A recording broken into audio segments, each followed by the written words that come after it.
Hello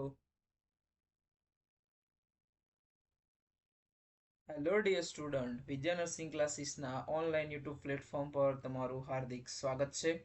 બરાબર, આપણે વાત કરી રહ્યા છે આજે એક મોસ્ટ ઇમ્પોર્ટન્ટ એમસીક્યુ જે તમારી એક્ઝામની અંદર પૂછાઈ શકે એવા જેના રિલેટેડ આપણે વાત કરીશું. બરાબર, જેમાં આપણે વાત કરી હતી ગઈકાલે જેના મેડિકલ સર્જિકલ નર્સિંગની અંદર, જેની અંદર આપણે મોસ્ટ ઇમ્પોર્ટન્ટ પોઈન્ટ્સ જે રિનલ સિસ્ટમના રિલેટેડ હતા. બરાબર, કિડની સિસ્ટમ રિલેટેડ જે ઇમ્પોર્ટન્ટ જે પોઈન્ટ્સ હતા, બરાબર, એના રિલેટેડ આજે આપણે થોડાક એમસીક્યુ લઈને આવેલા છે. બરાબર, જે મલ્ટિપલ ચોઇસ ક્વેશ્ચન જે તમારા એક્ઝામની અંદર પૂછાઈ શકે એવા છે. બરાબર, તો વાત કરીએ આજે આપણા લેક્ચરનો જે પહેલો ક્વેશ્ચન છે જે તમારી સ્ક્રીન ઉપર જોવા મળે છે તમને. બરાબર, તો વાત કરીએ, આપણો પહેલો ક્વેશ્ચન છે, a sac like protrusion of the lining of the bowel is known as. શું પૂછે આપણને? sac like protrusion of the lining bowel. બરાબર, જે બોવેલની લાઇનિંગ હોય છે ત્યાં સેક લાઇક પ્રોટ્રુઝન ફોર્મેશન થાય છે અને આપણે કયા નામે ઓળખીએ છીએ? બરાબર, તો અકોર્ડિંગ ટુ ક્વેશ્ચન આપણને વાત કરે છે કે ફોર એક્ઝામ્પલ યા તમારું બોવેલ છે અથવા તો કોલોન છે, એની અંદર સેમ જસ્ટ લાઇક પ્રોટ્રુઝન જોવા મળે છે આ પ્રમાણે. બરાબર, બોવેલની ઉપર આ પ્રમાણે જસ્ટ પ્રમાણે શું જોવા મળે છે? પ્રોટ્રુઝન જોવા મળે છે. બરાબર, જેને આપણે કયા નામે ઓળખીએ છીએ? તો જેને આપણે ઓળખીએ છીએ ડાયવર્ટિક્યુલમ કહીએ. શું કહીશું એને આપણે? તો ડાયવર્ટિક્યુલમ કહીશું એને આપણે. કયા નામે ઓળખીશું? ડાયવર્ટિક્યુલમ. બરાબર, ઓકે. ચલો વાત કરીએ આપણે. જો ડાયવર્ટિક્યુલમ જે છે, બરાબર, તો જે બી ફૂડ પાર્ટિકલ્સ આવશે, બરાબર, એ આ ડાયવર્ટિક્યુલમ મતલબ જે ફોર્મેશન થયું છે ત્યાં આગળ શું થશે? એ ભરાઈ જશે અને ત્યાં શું ઇન્ફ્લામેશન કરશે. તો આપણે એને કઈ કન્ડિશન કહીશું? તેને આપણે ડાયવર્ટિક્યુલાઇટિસ કહીશું. કઈ કન્ડિશન કહીશું એને આપણે? તો ડાયવર્ટી ક્યુલાઇટિસ. તમારા એક્ઝામની અંદર ટર્મિનોલોજી તો તમારા અથવા તો ડિસીઝ કન્ડિશનના રિલેટેડ તમને ડેફિનેશન પૂછી શકે છે કે what is the meaning of diverticulitis અને what is the meaning of diverticulum. એટલે sac like protrusion of the lining bowel that is called diverticulum. That is called diverticulum. So આપણો right answer થશે. શું થશે right answer? Option C is our right answer. ચલો વાત કરીએ હેમરોઇડ્સ. હેમરોઇડ્સને આપણે બીજા કયા નામે ઓળખીએ છીએ? જેને આપણે શું કહીએ છીએ? જેને આપણે પાઇલ્સ પણ કહીએ. શું કહે છે? પાઇલ્સ. જે એક્સટર્નલ પણ હોઈ શકે છે અને ઇન્ટરનલ પાઇલ્સ પણ હોઈ શકે છે. બરાબર, હવે વાત કરીએ એક્સટર્નલ હેમરોઇડ્સ. જે બહારની સાઈડ તમને કેવું જોવા મળે? સ્વોલેન વેઇન્સ જોવા મળશે. કેવી વેઇન્સ? તો સ્વોલેન એટલે કે વેઇન્સ. જે બી વેઇન્સ હોય છે એના પાર્ટની અંદર, એ કેવી વેઇન્સ સૂજી ગઈ હશે, સ્વોલ થઈ ગઈ હશે અને કેવી હશે? મોર પેઇનફુલ હશે. કેવું હશે? મોર પેઇનફુલ. કેવું હશે? મોર પેઇનફુલ હશે. જ્યારે ઇન્ટરનલ હેમરોઇડ્સ હોય છે, બરાબર, એ કેવા હોય છે? તો મોસ્ટ કોમનલી કેવા હોય છે? પેઇનલેસ હોય છે. કેવા હોય છે? મોસ્ટ કોમનલી કેવા હોય છે? પેઇનલેસ હોય છે. બરાબર, તો આપણે વાત કરી તો હેમરોઇડ્સ જેને આપણે પાઇલ્સ કહીએ છીએ, જેની અંદર એક્સટર્નલ હેમરોઇડ્સ અને ઇન્ટરનલ હેમરોઇડ્સ હોય છે. બરાબર, નેક્સ્ટ વાત કરીએ કે સિસ્ટનો મતલબ શું થાય છે? બરાબર, હવે સિસ્ટનો મતલબ આપણે જાણીએ કે what is the meaning of cyst. સિસ્ટની અંદર કેવું હોય છે કે એબનોર્મલ ગ્રોથ થયેલો હોય છે. બરાબર, ઇટ ઇઝ કે પાઉચ ટાઈપ ફોર્મેશન હોય છે. કેવું? તો એક પાઉચ ટાઈપનું ફોર્મેશન થયેલું હોય છે અને જેની અંદર મોસ્ટ કોમનલી શું હોય જોવા મળે છે આપણને? ફ્લુઇડ્સ હોઈ શકે છે. બરાબર, સમટાઈમ એરનું પાઉચ પણ હોઈ શકે છે. બરાબર, ઓકે. સમટાઈમ પસ કલેક્શન પણ થયેલું હોય. શું થયેલું હોય છે અંદર? પસ કલેક્શન થયેલું હોય છે અને કેવું હોય છે? ક્લોઝડ હોય છે. કેવું હોય છે? ક્લોઝડ હોય છે. ફોર એક્ઝામ્પલ, તમે તમારી હેન્ડ અથવા તો ફૂટની સ્કિન હોય, બરાબર, હેન્ડ અથવા તો લેગ્સ છે, તેની સ્કિન ઉપર સમટાઈમ તમને જોવા મળશે, બરાબર, એક પાઉચ ટાઈપનું સ્ટ્રક્ચર જોવા મળશે જેને આપણે સિસ્ટ તરીકે ઓળખીએ છીએ. શું કહીશું ને આપણે? તેને આપણે સિસ્ટ તરીકે ઓળખવા મળે. ટ્યુમર છે. ટ્યુમરની અંદર શું કહીશું તમે? ટ્યુમર. તો ટ્યુમરની આપણે વાત કરીએ, બરાબર, ટ્યુમર તો એક એબનોર્મલ ટિશ્યુ ગ્રોથ છે. ટ્યુમર શું છે? તો એબનોર્મલ ટિશ્યુનો ગ્રોથ છે. બરાબર, શું છે? એબનોર્મલ ટિશ્યુ ગ્રોથ છે, જેને કેવું શું કહે છે? આપણે ટ્યુમર તરીકે ઓળખીએ છીએ. અને એ જે ટ્યુમર એક ઓર્ગન ટ્યુમર પણ હોઈ શકે છે. કેવું? ઓર્ગનની ઉપર કોઈ ટ્યુમર હોય તો ઓર્ગન ટ્યુમર તમે કહી શકો એને. બરાબર, બોન ટ્યુમર હોઈ શકે છે. કોઈ સ્કિન ઉપર હોય તમે સ્કિન ટ્યુમર તરીકે પણ કહી શકો. બરાબર, ધીસ ઇઝ ડિફરન્ટ ટાઈપ્સ. કોઈ ગ્લેન્ડનું ટ્યુમર પણ હોઈ શકે છે. બરાબર, અથવા તો ટીસ્યુનું ટ્યુમર પણ હોઈ શકે છે, કોઈ ગ્લેન્ડ હોય અથવા તો ટીસ્યુનું ટ્યુમર પણ હોઈ શકે. So this is a different type of tumour. This is a different types of tumor. So difference ખબર પડી ગઈ. What is the meaning of diverticulum?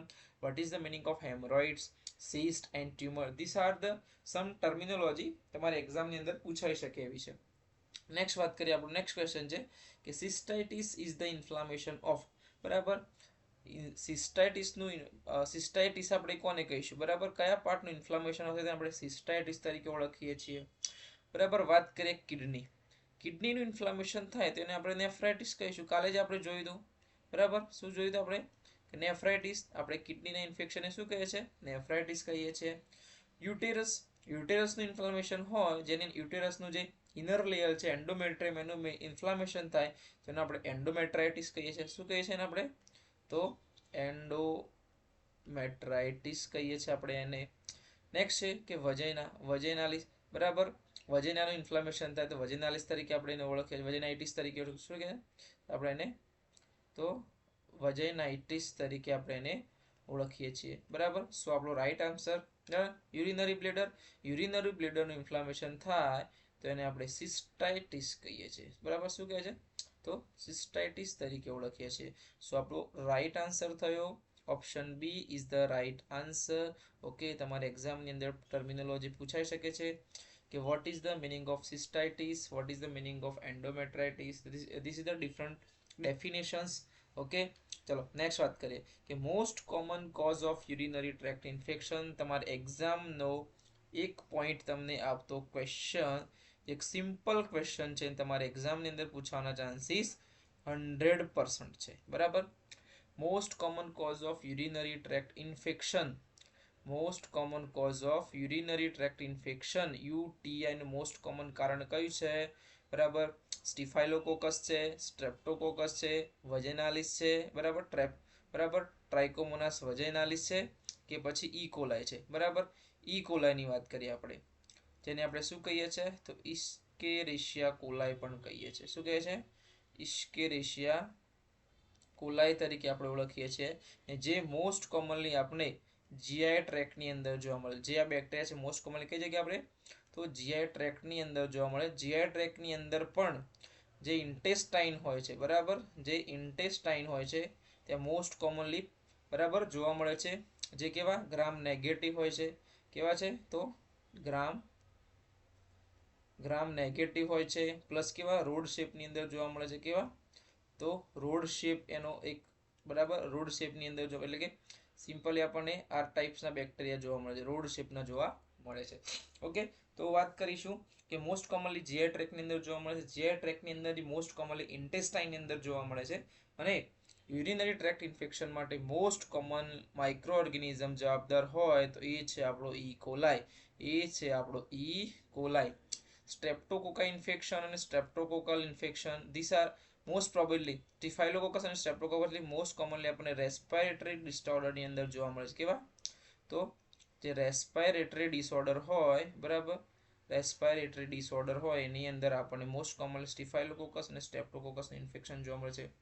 ટ્રાઇકોમોનાસ વજેનાલિસ is a વજેનાની અંદર થતું ઇન્ફેક્શન છે. બરાબર, મોસ્ટ કોમનલી ફિમેલની અંદર વજેનાની અંદર ઇન્ફેક્શન જોવા મળે છે ટ્રાઇકોમોનાસનું. બરાબર, નેક્સ્ટ વાત કરીશું આપણે. કે આપણો નેક્સ્ટ ક્વેશ્ચન છે. સો આપણો રાઈટ આન્સર થયો યુટીઆઈ માટે મોસ્ટ કોમન માઇક્રો ઓર્ગેનિઝમ કયા જવાબદાર છે? તો મોસ્ટ કોમન છે આપણા ઈ કોલાઈ. બરાબર, ઈ કોલાઈ.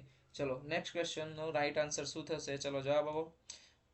નેક્સ્ટ ક્વેશ્ચનનો રાઈટ આન્સર ડિયર સ્ટુડન્ટ તમારા પર છોડું છું. શું આવશે? Which of the following route should not be preferred? Should not પૂછ્યું છે આપણને, not પૂછ્યું છે. Prefer for taking temperature in a patient who has a cardiac disorder. યાદ રાખો, તમારે 2 પોઈન્ટ્સ તો ધ્યાનમાં રાખવાના છે. નોટ પૂછ્યું છે અને શાના રિલેટેડ પૂછ્યું છે? ટેમ્પરેચર રિલેટેડ પૂછ્યું છે. બરાબર, તો કયા રૂટથી આપણે ટેમ્પરેચર નહીં લઈએ? જે પેશન્ટની અંદર કાર્ડિયાકનો પ્રોબ્લેમ હશે. બરાબર, જે પેશન્ટની અંદર કાર્ડિયાકનો પ્રોબ્લેમ હશે.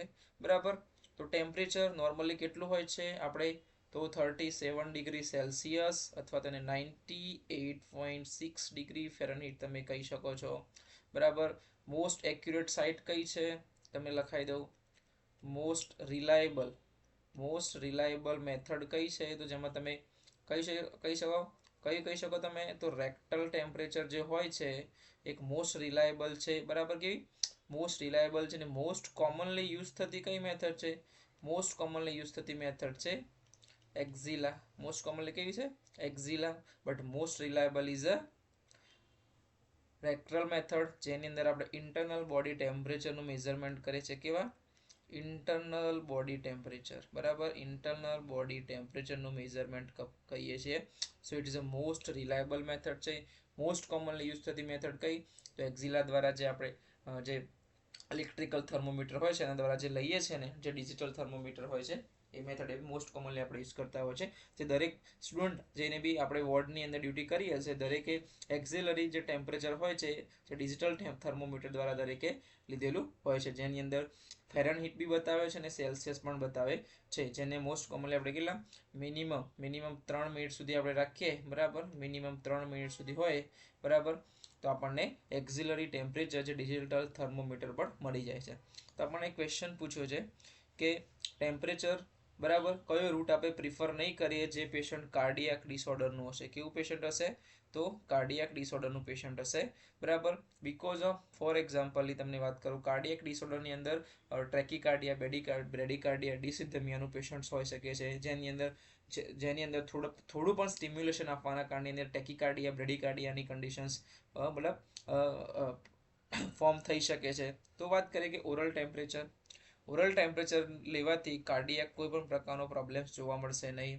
બરાબર, સેકન્ડ છે એક્ઝિલરી ટેમ્પરેચર, જે આપણે મોસ્ટ કોમનલી યુઝ કર્યું. બરાબર, મોસ્ટ કોમનલી, અને ઓલ ઓફ ધી અબોવનો ઓપ્શન આવશે નહીં. આપણું રાઈટ આન્સર થશે રેક્ટલ ટેમ્પરેચર. બરાબર, રેક્ટલ ટેમ્પરેચરની જે રૂટ છે બરાબર, જે રેક્ટલની અંદર આપણે જે થર્મોમીટર મૂકી અને જે ટેમ્પરેચર લઈએ છીએ એ મેથડ આપણે કાર્ડિયાક પેશન્ટની અંદર યુઝ કરવાની નથી. હવે તમને ખ્યાલ આવશે કે કેમ નહીં યુઝ કરવાની. તો હું તમને એનો આન્સર આપું કે રેક્ટલ ટેમ્પરેચરની અંદર બરાબર, જો તમે રેક્ટલ ટેમ્પરેચર લેતા હોય છો તો રેક્ટલ ટેમ્પરેચરની અંદર જે તમે થર્મોમીટર મૂકશો એના કારણે વેગસ નર્વ સ્ટિમ્યુલેશન જોવા મળશે. કેવું? તો વેગસ નર્વ સ્ટિમ્યુલેશન જોવા મળશે. બરાબર, તો વેગસ નર્વ સ્ટિમ્યુલેશનના કારણે વેગસ નર્વ સ્ટિમ્યુલેશન કેવા ટાઈપ્સનું? તો પેરાસિમ્પેથેટિક વર્ક કરે છે. કેવું વર્ક કરે છે? તો પેરાસિમ્પેથેટિક વર્ક કરે છે, જેના કારણે શું કરશે? તો બ્રેડીકાર્ડિયા કરશે. શું કરશે? તો બ્રેડીકાર્ડિયા કરશે, જેના કારણે બરાબર, જેના કારણે આપણે રેક્ટલ ટેમ્પરેચર બરાબર, જે રેક્ટલ રૂટ હોય છે એ આપણે યુઝ નથી કરતા કાર્ડિયાક પેશન્ટની અંદર, because it stimulate the vagus nerve and vagus nerve can cause bradycardia. So don't use the rectal route for the cardiac patient. તમારી એક્ઝામની અંદર પૂછાય એક એવો ક્વેશ્ચન છે. બરાબર, યાદ રાખજો. નેક્સ્ટ વાત કરીશું આપણે. નેક્સ્ટ એક ક્વેશ્ચન છે કે inability of bladder two empty, મતલબ કે બ્લેડર એમ્પ્ટી થતું નથી, જે યુરિનરી બ્લેડર છે પૂરેપૂરું એમ્પ્ટી થતું નથી, ઇઝ નોન એઝ, એની આ એક ટર્મિનોલોજી છે. બરાબર, એને આપણે કયા નામે ઓળખીશું? બરાબર, તો વાત કરીએ તો when bladder is unable to store urine. બરાબર, જેને આપણે બ્લેડર શું કે યુરિનનો સ્ટોર કરી શકતું નથી ત્યારે. બરાબર, એના કારણે બ્લેડર એમ્પ્ટી થતું નથી. તો this is the not right answer. Next છે કે incontinence of urine. Incontinence of યુરિનને આપણે કયા? ઇનકન્ટિનન્સ યુરિન મતલબ કે લોસ ઓફ બ્લેડર કંટ્રોલ, એને આપણે બીજા કયા નામે ઓળખીએ છીએ? તો લોસ ઓફ બ્લેડર કંટ્રોલ, જેની અંદર જે બ્લેડરનો જે કંટ્રોલ હોવો જોઈએ, જે ડેટ્રુસલ મસલ્સ આવે જેનું પ્રોપર રિલેક્શન કોન્ટ્રાક્શન થવું જોઈએ એ થશે નહીં, જેના કારણે જ્યારે પણ તમને કફિંગ, જ્યારે પણ શું આવશે તમને? તો કફિંગ આવે. બરાબર, ફોર એક્ઝામ્પલ સ્નીઝિંગ આવે. શું આવશે? કફિંગ, સ્નીઝિંગ. બરાબર, આ પ્રોબ્લેમ જ્યારે કફિંગ આવે, સ્નીઝિંગ આવે, એના કારણે જ્યારે બી સ્નીઝિંગ અને કફિંગ આવશે તો શું થશે? જે યુરિન હશે એ પાસ થઈ જશે. બરાબર, એને આપણે યુરિન ઇનકન્ટિનન્સ ઓફ યુરિન અથવા તો એને આપણે સ્ટ્રેસ ઇનકન્ટિનન્સ પણ કહીશું. બરાબર, બીજા કયા નામે ઓળખીશું એને આપણે? તો સ્ટ્રેસ ઇનકન્ટિનન્સ તરીકે પણ ઓળખીએ છીએ. બરાબર, તો તમારે એક્ઝામની અંદર પૂછાઈ શકે કે સ્ટ્રેસ ઇનકન્ટિનન્સનો મતલબ મિનિંગ શું થાય છે? બરાબર, તો યાદ રાખવા જેવું છે કે loss of bladder control. Okay now next એક retention of urine. Retention of urine બરાબર. તો આપણો ઓપ્શન હતો કે inability of the bladder empty. Bladder પૂરેપૂરું એમ્પ્ટી થતું નથી is known as the retention of બરાબર. બરો કમ્પ્લીટલી એમ્પ્ટી થતું નથી એનો મતલબ કે શું થઈ જાય છે, એની અંદર ભરાઈ રહે છે બરાબર. બ્લેડરની અંદર ભરાઈ રહે છે. રિટેન્શન મતલબ કે રોકાઈ રહે છે, તેને આપણે રિટેન્શન ઓફ યુરિન તરીકે ઓળખીશું. શું કહીશું? Retention of urine. So option C આપણો રાઈટ આન્સર થશે બરાબર. Option C is the right answer. Okay next વાત કરીએ આપણે. દરેક જેટલા પણ ક્વેશ્ચન્સ અત્યારે આપણે સ્ટડી કરી રહ્યા છે, દરેક ક્વેશ્ચન આપણે ગઈકાલે આપણે જે મોસ્ટ ઇમ્પોર્ટન્ટ પોઈન્ટ્સ ભણાયેલા તમને જે રિનલ સિસ્ટમના રિલેટેડ હતા, દરેક ક્વેશ્ચન્સ આપણે એની અંદરથી જ આજે ભણવાના છીએ. સો દરેક ક્વેશ્ચન આઈ હોપ કે દરેક ક્વેશ્ચન્સ તમને ઇઝીલી તમે એને બરાબર નોટ ડાઉન કરી શકો અને તમને ઇઝીલી તમને એ ક્વેશ્ચન આવડી શકે. નેક્સ્ટ વાત કરીએ. આપણો નેક્સ્ટ ક્વેશ્ચન છે કે daily output of urine between 100 to 400 ml is known as 100 to 400 ml is known as આપણે કયા નામે એને ઓળખીશું બરાબર. જસ્ટ કાલે તમને મેં વાત કરેલી આપણે કે જો મોર દેન 2000 ml હોય તો એને આપણે શું કહેલું? પોલીયુરિયા કહેલું. આપણે શું કહેલું એને? પોલીયુરિયા કહેલું બરાબર. લેસ દેન 100 ml હોય, 100 ml કરતાં પણ ઓછું હોય, આ કેટલા? તો આપણે વાત કરીએ છીએ 24 અવર્સની અંદર. કેટલા ટાઈમની અંદર? તો 24 અવર્સની અંદર આપણે વાત કરીએ છીએ. લેસ દેન 100 ml હોય તેને આપણે એન્યુરિયા કહેલું. શું કહેલું આપણે એને? એન્યુરિયા કહેલું. અને લેસ દેન 400 ml હોય તેને આપણે ઓલિગોયુરિયા કહેલું. શું કહેલું આપણે? ઓલિગયુરિયા કહેલું હતું બરાબર. તો એક ટર્મિનોલોજી છે જે તમારી એક્ઝામની અંદર પૂછાઈ શકે છે બરાબર. તો વાત કરીએ કે આપણને પૂછ્યું છે કે 100 થી 400 ml એટલે કે 400 ml કરતાં ઓછું છે, તો 400 ml કરતાં ઓછું હોય તેને આપણે ઓલિગયુરિયા કહીએ. શું કહીએ આપણે? ઓલિગયુરિયા. સો ઓપ્શન ડી ઇઝ આપણો રાઈટ આન્સર થશે. Option D is our right answer બરાબર. પોલીયુરિયા જેની અંદર 2000 કરતાં વધી જાય બરાબર. પાયુરિયા મતલબ કે યુરિનની અંદર પસ જોવા મળશે બરાબર. પસ શું જોવા મળશે? પસ ઇન યુરિન. યુરિનની અંદર શું જોવા મળશે? તો પસ જોવા મળશે, જેને પાયુરિયા કહ્યું. અને એન્યુરિયા મતલબ કે less than 100 ml urine in 24 hours, જેને આપણે એન્યુરિયા કહીએ છીએ. જેને આપણે શું કહીએ છીએ? એન્યુરિયા કહીએ છીએ બરાબર. તમારે એક્ઝામ રિલેટેડ ક્વેશ્ચન્સ હતું બરાબર. ચલો નેક્સ્ટ વાત કરીએ. નેક્સ્ટ ક્વેશ્ચનનો આન્સર આપો. નેક્સ્ટ ક્વેશ્ચનનો આન્સર શું થશે? ચલો નેક્સ્ટ ક્વેશ્ચન. ચલો આન્સર આપો. પ્રીરિનલ કોઝ કયા છે બરાબર? પ્રીરિનલ કોઝ એક્યુટ રિનલ ફેલર માટે પ્રીરિનલ કોઝ કયા આવી શકે છે? એનો આન્સર આપો. ચલો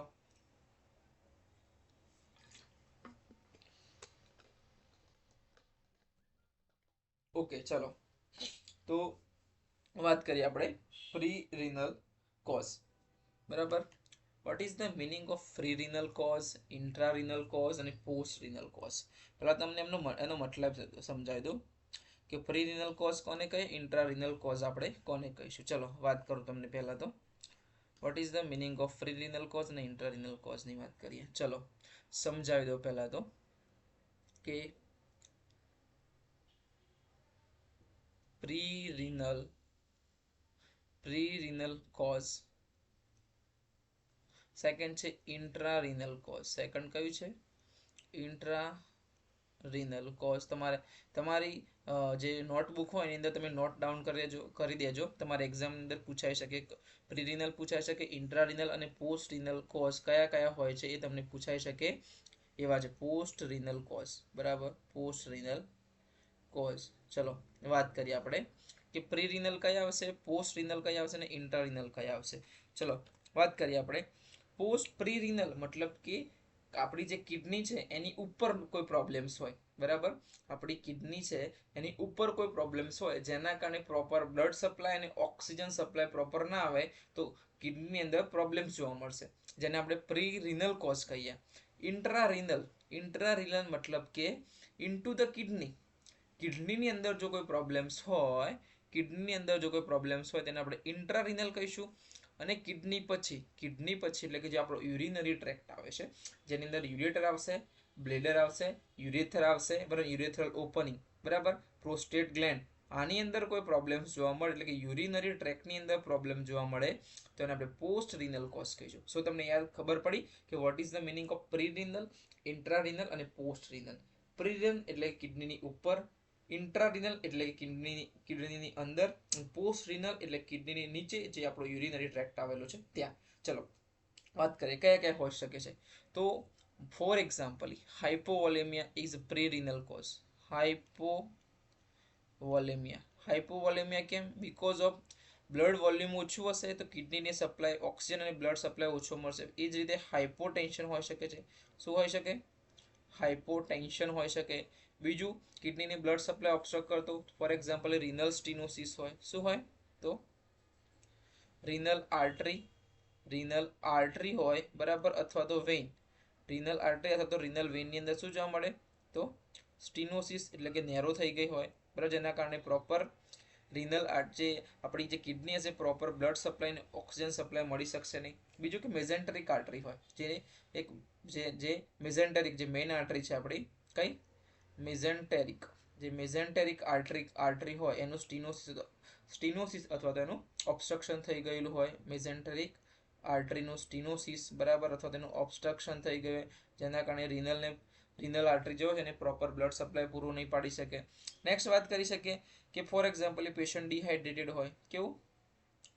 તો ડિહાઇડ્રેશનનું પેશન્ટ હોઈ શકે છે જેના કારણે પ્રોપર એને શું બ્લડ વોલ્યુમ મળશે નહીં બરાબર. ફોર એક્ઝામ્પલ એ પેશન્ટ બર્ન્સનું પેશન્ટ હોય. કેવું પેશન્ટ હોય? બર્ન્સનું પેશન્ટ હોય. બર્ન્સનું પેશન્ટ કેમ વાત કરીએ આપણે? તો બર્ન્સ પેશન્ટની અંદર શું થશે? તો પ્રોપર જે ફ્લુઇડ હશે એ લોસ થશે જેના કારણે પ્રોપર એમાઉન્ટનો બ્લડ અને ઓક્સિજન સપ્લાય કિડનીને મળી નહીં શકે અને એક કિડનીને ઇન્જુરી કરી શકે છે, જેને આપણે એક્યુટ કિડની ઇન્જુરી તરીકે ઓળખીએ છીએ બરાબર. તો પ્રોપર બ્લડ સપ્લાય અને ઓક્સિજન સપ્લાય અટકાઈ જશે, કિડનીને પ્રોપર મળી નહીં શકે જેના કારણે જે કિડનીની અંદર ઇન્જુરી જોવા મળશે બરાબર, જેને આપણે એક્યુટ કિડની ઇન્જુરી તરીકે ઓળખીશું. શું કહીશું એને આપણે? Acute kidney ઇન્જુરી. ચલો આ જે તમને મેં ભણાવેલા બરાબર એ છે આપણા પ્રી રિનલ કોઝ. કયા છે? Pre renal cause. તો વાત કરીએ હવે ઇન્ટ્રા રિનલ કોઝની અંદર કયા કયા આવી શકે છે. તો ઇન્ટ્રા રિનલ કોઝની અંદર આવશે ગ્લોમેરુલોનેફ્રાઇટિસ. શું આવશે? ગ્લોમેરુલોનેફ્રાઇટિસ બરાબર. ઇન્ટરસ્ટિશિયલ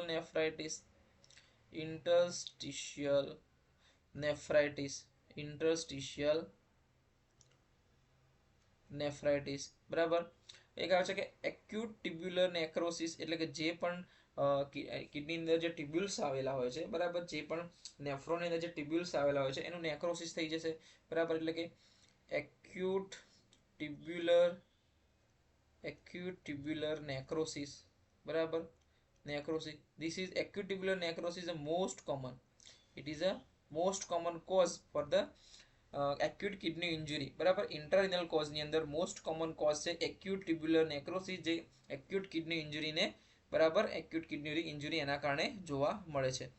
નેક્સ્ટ વાત કરીએ કે રિનલની અંદર કોઈ ટ્યુમર ફોર્મેશન થયું હોય. કેવું? તો રિનલની અંદર કોઈ ટ્યુમર ફોર્મેશન થયું હોય તો રિનલ ટ્યુમર બરાબર. તો આ બરાબર. ફોર એક્ઝામ્પલ બીજું વાત કરીએ કે કોઈ નેફ્રોટોક્સિક કોઈ ડ્રગ લીધેલી છે. કેવી? તો નેફ્રોટોક્સિક ડ્રગ્સ જે કિડનીની અંદર કિડનીને પ્રોબ્લેમ્સ કરે બરાબર, કિડનીને ઇન્જુરી કરે એવી કોઈ ડ્રગ્સ લીધેલી હોય બરાબર. This is the intrarenal cause that they can produce the acute kidney injury in our body, that can produce the acute problems in the kidney. This is called acute kidney injury. તો વાત કરી પ્રીરિનલ કોઝની, ઇન્ટ્રારિનલ કોઝની. હવે વાત કરીએ આપણે post renal cause. Post renal કોઝની અંદર આપણે શું કીધું કે યુરિનરી ટ્રેક્ટ હોય છે એની અંદર શું જોવા મળે? ઓબ્સ્ટ્રક્શન જોવા મળે બરાબર. યુરિનરી ટ્રેકની અંદર ઓબ્સ્ટ્રક્શન શું જોવા મળે? તો ઓબ્સ્ટ્રક્શન જોવા મળે જેના કારણે આગળ જે બ્લડ જે યુરિન પાસ થવું જોઈએ એ થશે નહીં અને યુરિન ક્યાં ભેગું થશે? યુરિન ક્યાં થશે? તો કિડનીની અંદર જ ભેગું થશે, જેને આપણે નેફ્રોહાઇડ્રોસિસ તરીકે ઓળખીએ છીએ બરાબર. નેક્સ્ટ વાત કરીએ નેફ્રોહાઇડ્રોસિસ એટલે યુરિન શું થશે? યુરિન અથવા તો જે વોટર જે બી આપણે રિએબ્સોર્બ થઈને જે યુરિન પાસ બહાર નીકળવું જે થશે નહીં જેના કારણે નેફ્રોહાઇડ્રોસિસ બરાબર, નેફ્રોસિસ તરીકે પણ આપણે એને ઓળખીશું. કે છે નેફ્રોસિસ કન્ડિશન તરીકે પણ આપણે એને ઓળખીએ છીએ. તો એની અંદર કયા કયા, તો યુરિનરી ટ્રેક ઓબ્સ્ટ્રક્શન શાના કારણે થઈ શકે, તો એ તો યુરેટર હોય છે. તો યુરેટરની અંદર શું જોવા મળે, સ્ટોન જોવા મળે. શું જોવા મળે, સ્ટોન જોવા મળે. અથવા તો યુરેટર શું થઈ ગયું હોય, સ્ટીનોસિસ થઈ, યુરેટરની અંદર નેરો થઈ ગયો, અથવા તો કેવું કહી શકો તમે એને, તો યુરેટરનો પાર્ટ આપણો નેરો થઈ ગયેલો હોય. બીજું નેક્સ્ટ વાત કરીએ કે નેક્સ્ટ કે બિનાઇંગ પ્રોસ્ટેટ હાઇપરટ્રોફી આપણે વાત કરી. બિનાઇંગ પ્રોસ્ટેટ હાઇપરટ્રોફી, હાઇપરટ્રેસ્પા જે પ્રોસ્ટેટ ગ્લેન્ડ હોય છે, બરાબર, એનું શું થશે, શું થશે, તો એની સાઇઝ વધવાના કારણે યુરિનરી જે આપણું ટ્રેક્ટ હોય છે એને શું કરે છે, કમ્પ્રેસ કરે છે. કમ્પ્રેસ કરવાના કારણે આગળ જે બ્લડ જવું જોઈએ, સોરી બ્લડ કે યુરિન જે જવું જોઈએ જશે નહીં, જેના કારણે શું ક્યાં ભેગું થશે, તો કિડનીની અંદર પણ ભેગું જોવા મળશે. પેલું કે બ્લેડરનું કેન્સર હોય, બરાબર, શું હોય, બ્લેડર કેન્સર હોય, બ્લેડર કેન્સર પ્રોબ્લેમ હોય. બ્લેડર કેન્સર થવાના કારણે પણ એક્યુટ કિડની ઇન્જરી થઈ શકે છે, બરાબર. બીજું કે ન્યુરોજેનિક બ્લેડર હોય. કેવું હોય, ન્યુરોજેનિક બ્લેડર, બરાબર, ન્યુરોજેનિક બ્લેડર હોઈ શકે છે. This is the post renal cause. This is the post renal cause that can produce the acute kidney injury. કરી શકે છે. તો આપણે વાત કરી લીધી કે પ્રીરિનલ કોઝ કયા છે, ઇન્ટ્રારિનલ કોઝ કયા છે અને પોસ્ટ રિનલ કોઝ કયા છે. ચલો વાત કરીએ આપણે આપણા ક્વેશ્ચન તરફ જઈએ કે આપણો ક્વેશ્ચન શું હતો. તો ક્વેશ્ચનની વાત કરીએ આપણે. ચલો ક્વેશ્ચન છે આપણો question yes, this is the 7 number question કે prerenal cause of acute renal failure, બરાબર, એક્યુટ કિડની ઇન્જરી અથવા એક્યુટ રેનલ ફેલર માટે, બરાબર, એક્યુટ રેનલ ફેલર માટે આપણે પ્રીરિનલ કોઝ કયું છે, that involve parenchymal changes caused by disease or nephrotoxic substance, બરાબર. નેફ્રોટોક્સિક સબસ્ટાન્સ એટલે કે જે નેફ્રોટોક્સિક ડ્રગ હતી એની વાત કરી, તો એ આપણે કયા રિનલની અંદર આવે છે, તો ઇન્ટ્રારિનલની અંદર આવે છે. કયા શાની અંદર આવે છે, તો ઇન્ટ્રારિનલની અંદર આવે છે. નેક્સ્ટ છે કે that interfere with the renal perfusion. yes, this is the right answer. જે રિનલ પરફ્યુઝન, જે રિનલને કિડનીને જે પ્રોપર ઓક્સિજન અને બ્લડ સપ્લાય પૂરું નહીં પડી શકે, ત્યાં ઇન્ટરફેરન્સ જોવા મળશે, જેના કારણે ઓક્સિજન અને બ્લડ સપ્લાય ઓછો થઈ જશે, જેના કારણે એક્યુટ રિનલ ફેલરની કન્ડિશન જોવા મળશે. So option B is the right answer.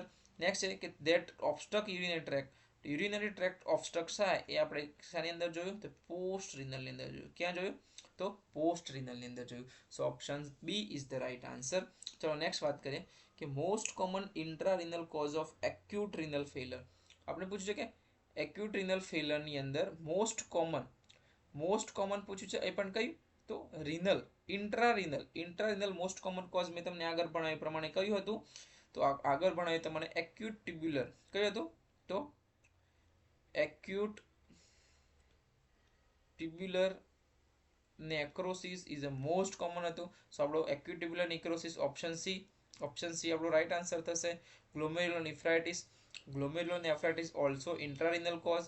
Renal tumour it is also a intrarenal cause, but આપણે મોસ્ટ કોમનલી પૂછ્યું જે ત્રણ છે એ આપણા ઇન્ટ્રારિનલ કોઝ છે, બટ મોસ્ટ કોમનલી પૂછ્યું છે.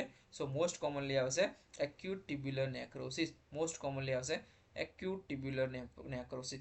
જો તમને મોસ્ટ કોમનલી ના પૂછ્યું હોય અને જસ્ટ ખાલી ઇન્ટ્રારિનલ કોઝ પૂછ્યા હોય તો ઓલ ઓફ ધી અબોવ આવે, તો આપણો ઓપ્શન ડી થઈ જાય, all of the above. But most common પૂછ્યું છે તો મોસ્ટ કોમનની અંદર આવશે એક્યુટ ટ્યુબ્યુલર નેક્રોસિસ. ચલો નેક્સ્ટ વાત કરીએ કે post renal cause of acute renal failure. હવે આપણને પોસ્ટ રિનલ પૂછ્યા છે. પોસ્ટ રિનલ અંદર કયા આવશે, તો આગળ મેં વાત કરી પ્રમાણે યુરિનરી ઓબ્સ્ટ્રક્શન હોય, બરાબર, કોઈ સ્ટોન ફોર્મેશન હોય, બરાબર, this is the post renal cause. So પહેલો જ ઓપ્શન છે આપણો કે prostatic hypertrophy, BPH. Okay, benign prostate hypertrophy અથવા હાઇપરપ્લેશિયા આપણે વાત કરી. ઓકે, સો ઓપ્શન એ જ આપણો રાઈટ આન્સર થઈ જશે. બરાબર, પોસ્ટ રિનલ કોઝ છે. રિનલ ટ્યુમર કયો છે, તો રિનલ ટ્યુમર, કિડની ટ્યુમર એ ઇન્ટ્રા છે. કયો છે, ઇન્ટ્રા છે. સર્જિકલી એક્સિડન્ટ, બરાબર, સર્જિકલ એક્સિડન્ટ. હવે સર્જિકલ એક્સિડન્ટ આપણે પોસ્ટ ઇન્ટ્રાને પ્રીની અંદર નહીં લઈ શકીએ, બરાબર, બીકોઝ ઓફ સર્જિકલ એક્સિડન્ટ કઈ જગ્યાએ થાય છે, કિડનીની ઉપર થાય છે, કિડનીની અંદર થાય છે કે કિડનીના નીચેના પાર્ટની અંદર થાય છે. So option according to option A આપણો શું થશે, રાઈટ આન્સર થશે. તો this is the post renal cause. Next વાત કરીએ કે increase in the number of normal cell, બરાબર, નોર્મલ સેલ જે સેલનું શું નંબર ઇન્ક્રીઝ થાય છે, સેલના જે ગ્રોથની ડિવાઇડેશનની અંદર શું જોવા મળશે? ઓનલી નંબર ઇન્ક્રીઝ થાય છે. ઓકે, તો તમને ટર્મિનોલોજી ભણાવેલું કે જો નંબર ઇન્ક્રીઝ થાય, શું ઇન્ક્રીઝ થાય? નંબર, અને બીજું છે સાઇઝ. જો નંબર ઇન્ક્રીઝ થાય તેને હાઇપરપ્લેશિયા કહીશું. એને શું કહીશું? એને હાઇપરપ્લેશિયા. અને જો સાઇઝ ઇન્ક્રીઝ થાય, જે સેલની સાઇઝ ઇન્ક્રીઝ થાય તેને હાઇપરટ્રોફી કહીશું. એને શું કહીશું? એને આપણે હાઇપરટ્રોફી કહીશું. આપણે શું કહીશું? એને હાઇપરટ્રોફી. ઓકે, નેક્સ્ટ વાત કરીએ. Increase the number of cell, normal cell, તો નંબરની હાઇપરપ્લેશિયા. આપણે વાત કરીએ પણ ઓપ્શન સી આપણો રાઈટ આન્સર થશે. હાઇપરટ્રોફીની અંદર શું ઇન્ક્રીઝ જોવા મળે છે? તો સેલની સાઇઝ ઇન્ક્રીઝ થાય છે. બરાબર. ડિસ્ટ્રોફીની અંદર સેલનું શું જોવા મળશે? ડિજનરેશન જોવા મળે. સેલ ડિજનરેશન જોવા મળશે. બરાબર, સેલ ડિજનરેશન જોવા મળે સેલની અંદર, જેને ડિસ્ટ્રોફી કહી દો આપણે. એ જ રીતે નિયોપ્લેસિયાની અંદર એબનોર્મલ બરાબર કેવો? એબનોર્મલ મેલિગ્નન્ટ સેલ ગ્રોથ જોવા મળશે. કેવો? તો મેલિગ્નન્ટ સેલ ગ્રોથ જોવા મળશે. બરાબર, જે એબનોર્મલ છે સેલ ગ્રોથ કેવો છે? મેલિગ્નન્ટ, જે કેન્સરસ. મેલિગ્નન્ટ મતલબ કેવો? તો કેન્સરસ સેલ ગ્રોથ જોવા મળશે, જેને આપણે નિયોપ્લેશિયા તરીકે ઓળખીએ છીએ. શું કહીશું આપણે? નિયોપ્લેશિયા. નેક્સ્ટ ક્વેશ્ચન છે કે મેલિગ્નન્ટ ટ્યુમર ઓફ ફાઇબ્રસ ટિશ્યુ. બરાબર, ક્વેશ્ચન પૂછે કે મેલિગ્નન્ટ ટ્યુમર એટલે કે કેન્સર. બરાબર, કેવું? તો cancer tumour શાનું? Fibrous ટિશ્યુનું cancerous tumour હોય. બરાબર, જેને આપણે કયા નામે ઓળખીએ છીએ? તો જેને આપણે ફાઇબ્રોસાર્કોમા. સાર્કોમા એ રિલેટેડ ટુ કેન્સર, એટલે ફાઇબ્રસ ટિશ્યુનું પૂછે સો આપણો રાઈટ આન્સર ફાઇબ્રસ સાર્કોમા થશે. શું થાય? ફાઇબ્રસ સાર્કોમા. સો ઓપ્શન સી રાઈટ આન્સર. ઓસ્ટિયોમા એટલે કે બોન ટ્યુમર જોવા મળશે. ઓસ્ટિયોમાની અંદર શું? તો બોન ટ્યુમર જોવા મળશે. બરાબર. લાઇપોમાની અંદર જે લાઇપોમા એટલે કે લિપિડ, અથવા તમે એને કહી શકો ફેટનું ટ્યુમર હશે, અથવા તો ફેટ જગ્યાએ આપણે લખી શકીએ એડિપોઝ ટિશ્યુ. જે પણ એડિપોઝ ટિશ્યુ જે ફેટ હોય છે, બરાબર, એનું ટ્યુમર જોવા મળે તેને આપણે લાઇપોમા કહીશું. બરાબર, લાઇપોમા. લિપિડ પણ તમે ફેટની જગ્યાએ તમે લિપિડ પણ લખી શકો. ઓસ્ટિયોજેનિક સાર્કોમા is related to bone. So this is the bone cancer. બરાબર, this is a malignant condition and benign condition. Benign condition it is a non cancerous, and malignant condition is a cancerous condition. ચલો next વાત કરીએ તો benign prostate hyperplasia. આપણે વાત કરીએ પ્રમાણે BPH. બરાબર, મીન્સ એનો મતલબ શું થાય છે? તો આપણે આગળ વાત કરીએ પ્રમાણે કે જે પ્રોસ્ટેટ ગ્લેન્ડ હોય છે, બરાબર, પ્રોસ્ટેટ ગ્લેન્ડ શું હોય છે? તો પ્રોસ્ટેટ જે ગ્લેન્ડ હોય છે એનું એનલાર્જમેન્ટ જોવા મળે. પ્રોસ્ટેટ ગ્લેન્ડનું હાઇપરટ્રોફી અને હાઇપરપ્લેશિયા, કે એની સાઇઝ અને નંબર બંને ઇન્ક્રીઝ થશે, જેના કારણે એનું એનલાર્જમેન્ટ થશે. શું જોવા મળશે? એનું એનલાર્જમેન્ટ થશે, જેને આપણે બિનાઇન પ્રોસ્ટેટ હાઇપરટ્રોફી કહીએ છીએ. જે કેવી? નોન કેન્સરસ કન્ડિશન છે. કેવી? તો નોન કેન્સરસ કન્ડિશન છે. બનાવો BPH is a non cancerous condition, જે મોસ્ટ કોમનલી કોની? તો મેલની અંદર જોવા મળશે. કોની અંદર જોવા મળશે? મેલની અંદર જોવા મળશે. તો આપણે વાત કરીએ પ્રમાણે કે એનલાર્જમેન્ટ ઓફ પ્રોસ્ટેટ ગ્લેન્ડ, જેને આપણે શું કીધું? તો જેને આપણે BPH બિનાઇન પ્રોસ્ટેટ હાઇપરટ્રોફી અથવા હાઇપરપ્લેશિયા તરીકે ઓળખે છે. ઇન્ફ્લામેશન ઓફ પ્રોસ્ટેટ ગ્લેન્ડ ને આપણે પ્રોસ્ટાઇટિસ કહીએ. જેને આપણે શું કહીશું? આપણે તો પ્રોસ્ટાઇટિસ કીધું આપણે. બરાબર, બોથ A and B તો આવશે નહીં. બરાબર. સર્જરી ઓફ પ્રોસ્ટેટ ગ્લેન્ડ, જેને પ્રોસ્ટેક્ટોમી પણ કહી શકો. અમે રિમૂવ કરવાની હોય તેને આપણે પ્રોસ્ટેક્ટોમી પણ કહી શકો. બરાબર, પ્રોસ્ટેક્ટોમી પણ એને કહી શકો. સો આપણો રાઈટ આન્સર થશે કે એનલાર્જમેન્ટ ઓફ પ્રોસ્ટેટ ગ્લેન્ડ, જેને આપણે BPH તરીકે ઓળખીએ છીએ. નેક્સ્ટ છે કે external beam radiation therapy is also known as. બરાબર, external beam radiation therapy is also known as. બરાબર, તો રેડિયેશન થેરાપી બે ટાઈપ્સની હોય છે. તો વાત કરીએ આપણે, શું વાત કરીએ? તો રેડિયેશન. બરાબર, રેડિયેશન થેરાપી. બરાબર, જે બે ટાઈપ્સની જોવા મળે છે. બરાબર, કેટલા ટાઈપ જોવા મળે છે? બે ટાઈપ્સની જોવા મળે છે. જેની અંદર એક આવશે એક્સટર્નલ રેડિયેશન થેરાપી, બીજું આવશે ઇન્ટરનલ રેડિયેશન થેરાપી. બરાબર, એક્સટર્નલ રેડિયેશન થેરાપી. એક્સટર્નલ મતલબ દૂર, અને દૂરને આપણે બીજા નામે કહી શકીએ ટેલી મતલબ કે દૂર થાય, ટેલિફોન એટલે એકબીજાને દૂરથી આપણે વાત કરી શકીએ છીએ, એ રીતે તમારે જસ્ટ યાદ રાખવાનું છે. એક્સટર્નલ મતલબ કે દૂર, અને એ જ રીતે ટેલી મતલબ પણ દૂર થાય, જે રીતે આપણે ટેલિફોન ઉપર વાત કરીએ છીએ, જે એકબીજાથી દૂર રહીને પણ જે વાત કરી શકે છે, એ પ્રમાણે ટેલી એટલે દૂર અને એક્સટર્નલ એટલે દૂર. So external radiation therapy it is also known as teletherapy. It is also known as ટેલિથેરાપી, જેની અંદર જે બરાબર હાઈ ફ્રીક્વન્સી વાળા જે વેવ્સ હોય છે, જે રેડિયેશન વેવ્સ હોય છે, એ આપણે ટ્યુમરની અંદર ટ્યુમરની ઉપર એને ફોકસ કરવામાં આવે છે, જેના કારણે જે ટ્યુમરની અંદર જે કેન્સર સેલ જે ગ્રોથ થયેલો હોય છે એને શું થઈ જાય, એને કિલ કરે છે. એ જે પણ સેલ ગ્રોથ થયેલો હોય છે એને શું કરશે, કિલ કરશે, એને તોડી નાખશે, જેના કારણે આપણે જે કન્ડિશન્સ હોય છે ટ્યુમર કન્ડિશન, એને આપણે રિઝોલ્વ કરી શકીએ છીએ. બરાબર. સો એક્સટર્નલ બીમ હોય છે, બરાબર, બીમ ઓફ રેડિયેશનનો યુઝ થાય છે, બીમ ઓફ રેડિયેશનનો યુઝ થશે, બરાબર, જેને આપણે ડાયરેક્ટલી ટ્યુમર ઉપર ફોકસ કરવાના હોય છે. એ જ રીતે ઇન્ટરનલ રેડિયેશન થેરાપી, ઇન્ટરનલને આપણે બીજા કયા નામે ઓળખીએ છીએ, જેને આપણે બ્રેકી થેરાપી તરીકે પણ ઓળખીએ છીએ. કયા નામે? બ્રેકી થેરાપી તરીકે પણ આપણે એને ઓળખીએ છીએ, બરાબર, જેની અંદર શું યુઝ થાય છે, જેની અંદર ઇમ્પ્લાન્ટ્સ યુઝ થાય છે. શું યુઝ થાય છે? આપણે તેની અંદર ઇમ્પ્લાન્ટ્સ યુઝ કરવાના. ઇમ્પ્લાન્ટ્સ જે આપણે સબક્યુટાનિયસલી, કઈ જગ્યાએ? સબક્યુટાનિયસ મતલબ જે જગ્યાએ ટ્યુમર ફોર્મેશન થઈ હોય એ જગ્યાએ આપણે એને શું કરવાનું છે, એને આપણે પ્લેસ કરવાના. ફોર એક્ઝામ્પલ, તમને જીઆઈના કોઈ ઓર્ગનની અંદર તમને શું કહેવાય કે તમને ટ્યુમર થયું છે, અથવા તો તમને કોઈ લંગ્સની અંદર, તો એ જગ્યાએ આપણે એને પ્લેસ કરવાના છે. તો શું એ જે ઇમ્પ્લાન્ટ્સ આપણે મૂકેલા હોય છે, બરાબર, જે આપણે ઇમ્પ્લાન્ટ્સ મૂકેલા હોય છે, ઇમ્પ્લાન્ટ શું કરશે, તો ઇમ્પ્લાન્ટ્સ એની અંદરથી રેડિયેશન નીકળશે. કેવા? એની અંદર રેડિયેશન નીકળશે, અને એ જે ટ્યુમર ફોર્મેશન થયેલું હશે એને શું કરશે, તોડી નાખશે, એને કિલ કરી નાખશે, બરાબર, એને બર્ન આઉટ કરી નાખશે, જેનાથી આપણી કન્ડિશન રિઝોલ્વ થશે. જોઈ લે તો આપણે શું યુઝ કરવાના, તો ઇમ્પ્લાન્ટ્સ આપણે યુઝ કરવાના હોય છે, બરાબર. બીજું વાત કરીએ કે ફોર એક્ઝામ્પલ, તમારે જ્યારે પણ ઇમ્પ્લાન્ટ્સ અથવા તો રેડિયેશન અંદર કામ કરતા હોય, બરાબર, ફોર એક્ઝામ્પલ કોઈ કિમોથેરાપીની અંદર, રેડિયેશન થેરાપીની અંદર કોઈ નર્સિંગ સ્ટાફ જે આપણું કામ કરે છે, તેની અંદર શિલ્ડનો યુઝ કરવાનો હોય છે, બરાબર. શું યુઝ કરવાનો હોય છે?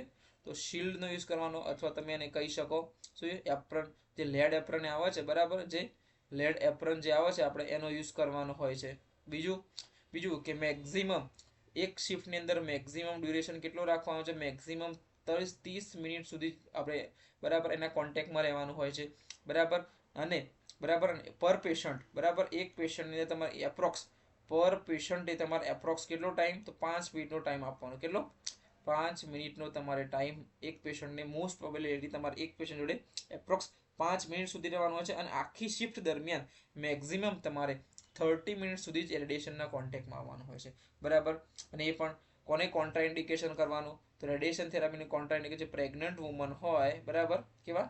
તો જે પ્રેગ્નન્ટ વુમન છે, બરાબર, પ્રેગ્નન્ટ વુમન, પછી મોર દેન 65 યર ઓલ્ડ જે મેન હોય, બરાબર, પર્સન હોય, અને લેસ દેન જે 16 યર ચિલ્ડ્રન હોય, બરાબર, એને શું કરવાનું છે, તો એને આપણે રેડિયેશનના કોન્ટેક્ટમાં આવતા અટકાવવાના છે, બરાબર. તો યાદ રાખજો, તો પ્રેગ્નન્ટ વુમન, બરાબર, પ્રેગ્નન્ટ વુમન, મોર દેન 65 યર અને લેસ દેન 16 જે ચિલ્ડ્રન છે, એને આપણે રેડિયેશન થેરાપીના કોન્ટેક્ટમાં આવતા આપણે પ્રિવેન્ટ કરવાના છે, બરાબર.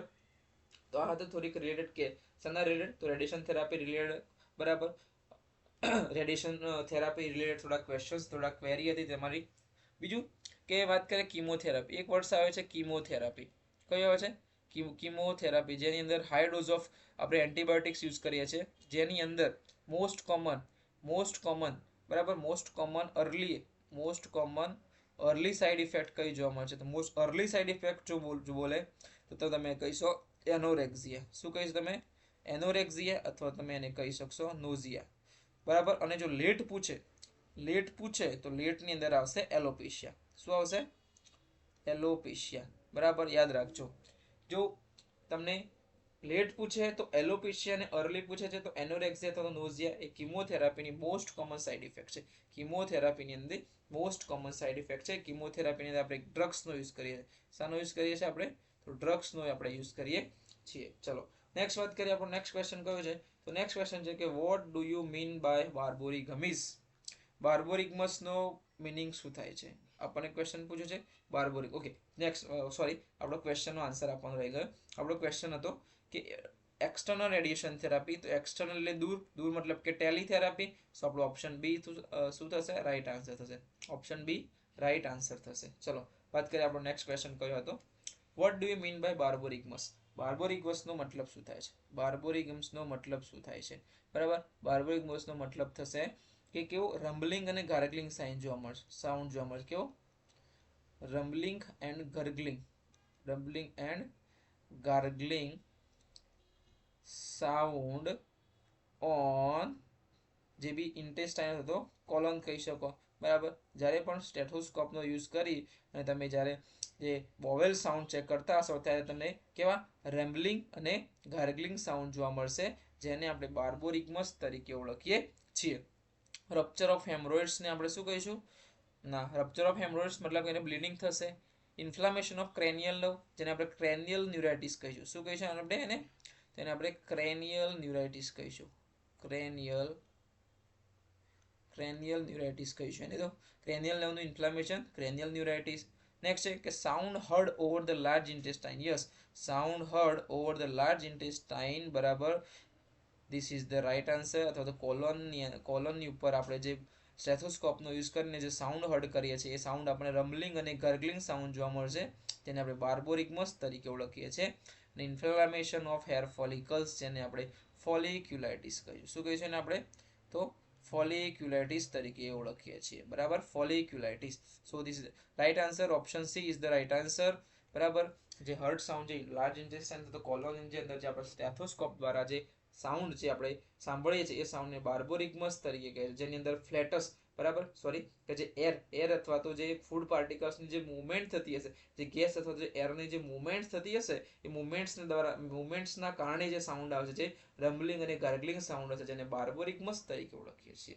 બરાબર, તો this is the questions four today's લેક્ચરના જે ક્વેશ્ચન છે, બરાબર, જે તમારા એક્ઝામની અંદર મોસ્ટ ઇમ્પોર્ટન્ટ ક્વેશ્ચન હતા જે આપણે વાત કરી. બરાબર, ઓકે. તો જે ક્વેશ્ચન અંદર તમને કોઈ ક્વેરી હોય, જે પોઈન્ટ્સની અંદર કોઈ ક્વેરી હોય તો તમે ચોક્કસ એની કોમેન્ટ કરજો. અને જો આપણું આ લેક્ચર્સ તમને ગમતું હોય તો લાઇક, શેર અને સબસ્ક્રાઇબ કરી દેજો આપણી ચેનલને.